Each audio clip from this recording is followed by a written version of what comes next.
Adik dan kakak berzina lahir ayahnya. Adik dan kakak berzina lahir ibunya.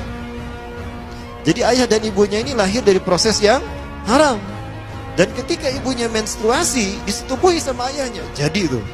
Nah ketika itulah hamil dan lahirlah Samiri.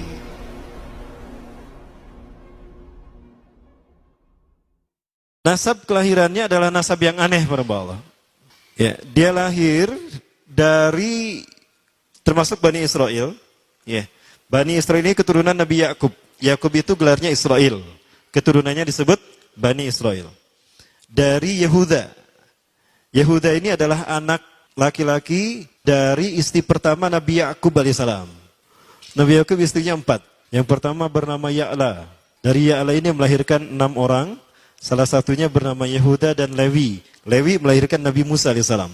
Yehuda melahirkan bangsa yang kita kenal Yahudi. Salah satunya Yehuda ini melahirkan generasi yang pada akhirnya melahirkan Samiri. Kalau Rahil istri yang kedua. Dan ini istri yang paling dicintai oleh Nabi Yakub melahirkan 2 anak. Bunyamin dan Nabi Yusuf. Nabi Yusuf dan Bunyamin. Yang lainnya juga sama melahirkan 2 anak. Kahit dari Ya'la melahirkan 2 anak. Dam dan Naftali.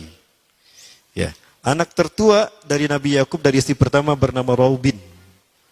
Nah, dari Yehuda inilah lahir Samiri. Nah, ayah dan ibunya, kakek dan nenek Samiri ini adalah para penyembah berhala. Karena Samirah saat itu terkenal penyembah berhala. Nah, ayahnya ini lahir dari proses perzinahan adik dan kakak, incest. Adik dan kakak berzina lahir ayahnya. Adik dan kakak berzina lahir ibunya. Jadi ayah dan ibunya ini lahir dari proses yang haram. Dan ketika ibunya menstruasi, disetubuhi sama ayahnya. Jadi itu. Nah ketika itulah hamil dan lahirlah Samiri. Rasulullah SAW menyebutkan dalam Musnad Imam Ahmad. Ya, ayah dan ibu Dajjal ini melewati perkawinannya selama 30 tahun tanpa melahirkan seorang anak pun. Dan di tahun ke-30 pernikahannya melahirkan Dajjal, melahirkan Samiri. Kelahirannya ini akan menjadi petaka bagi kedua orang tuanya. Dia adalah orang yang paling sedikit manfaatnya dan paling banyak keburukannya bagi manusia, terutama bagi kedua orang tuanya. Bahkan ketika dia lahir, alam semesta menolak kelahirannya. Dordar gelap, hujan badai, petir. Itu terjadi di malam di mana Samiri dilahirkan. Seolah-olah alam menolak kehadirannya. Ya, seolah-olah alam menolak kehadirannya. Sejak lahir sampai usia 5 tahun dia tidak netek sama ibunya. Kebayang, 5 tahun air susu ASI tidak ditetekkan. Itu yang menyebabkan terjadinya kanker payudara. Maka ibunya pun meninggal gara-gara kanker payudara ini. Terbukti apa yang disabdakan Rasulullah. Kelahirannya menjadi petaka bagi kedua orang tuanya. Begitu pula ayahnya, maka ayahnya menjadi single parent. Di tahun yang kelima, sejak lahir sampai 5 tahun, kenapa dia tidak menetek pada ibunya? Karena kerjanya tidur melulu. Disebut mati, dia bernafas dan cuma berdetak. Disebut hidup, dia tidak bergerak. Antara hidup dan mati. La yamutu wa la yahya. Nah maka di usia ke-5 tahun, nah ini terjadi peristiwa yang menarik. Apa itu? Samiri bangun dari tidurnya di tengah malam dan tidak ada orang yang menyadari Samiri bangun. Dia merangkak dan pindah ke berhala yang terbesar. Nah dia pindah ke pangkuan berhala terbesar, tidur di sana. Dan ternyata ketika berada di berhala terbesar tadi, BAB dan BAK.